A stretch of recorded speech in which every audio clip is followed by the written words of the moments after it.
parle. Chaque jour, Charles et Carole vous présentent la leçon de l'école du sabbat.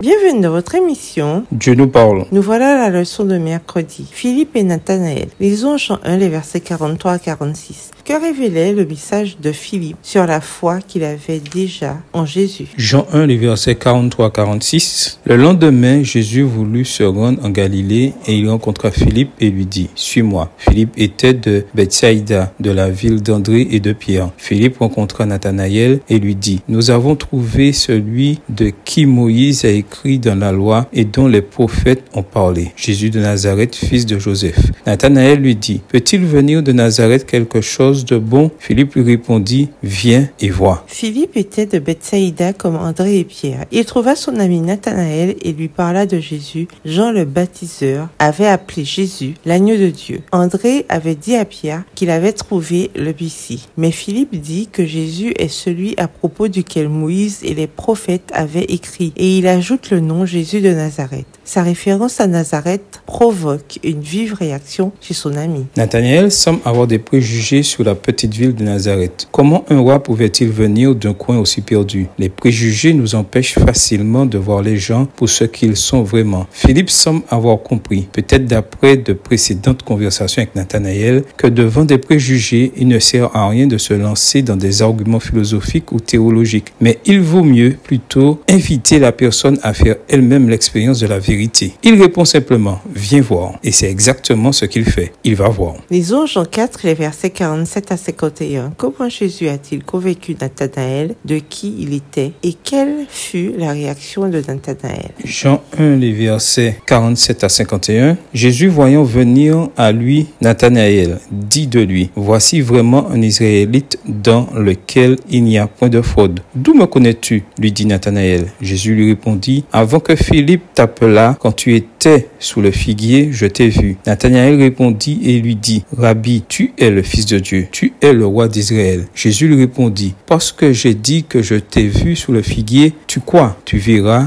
de plus grandes choses que celle-ci. Et il lui dit, en vérité, vous verrez désormais le ciel ouvert et les anges de Dieu monter et descendre sur le Fils de l'homme. Entre le verset 36 et le verset 37, il manque un détail important. La réaction de Nathanaël à l'invitation de Philippe. On sait juste qu'il se lève et qu'il va voir. Son amitié avec Philippe est plus forte que ses préjugés et sa vie est sur le point de changer radicalement. Jésus fait une remarque aimable sur Nathanaël en disant que c'est un Israélite en qui il n'y a pas de ruse. Jean 1, verset 47. Quel contraste avec ce que Nathanaël avait dit sur Jésus. Jean 1, verset 46. La réponse de Nathanaël marque sa surprise car il n'a encore jamais rencontré Jésus. Puis Jésus dit qu'il l'a vu sous un figuier et cette seule mention suffit à convaincre Nathanaël. Jésus avait vu Nathanaël prier et chercher la vérité sous ce figuier. Voir dans le livre Jésus-Christ, chapitre 14, livre écrit par Ellen G. White. Nathanaël fait ensuite une confession pleine de ferveur en appelant Jésus Rabbi, Fils de Dieu et Roi d'Israël. Remarquez comment la plus petite révélation conduit à la plus grande profession de foi. Au revoir. Et à demain, monsieur.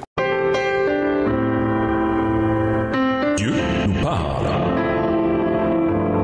Chaque jour, Charles et Carole vous présentent la leçon de l'école du sabbat.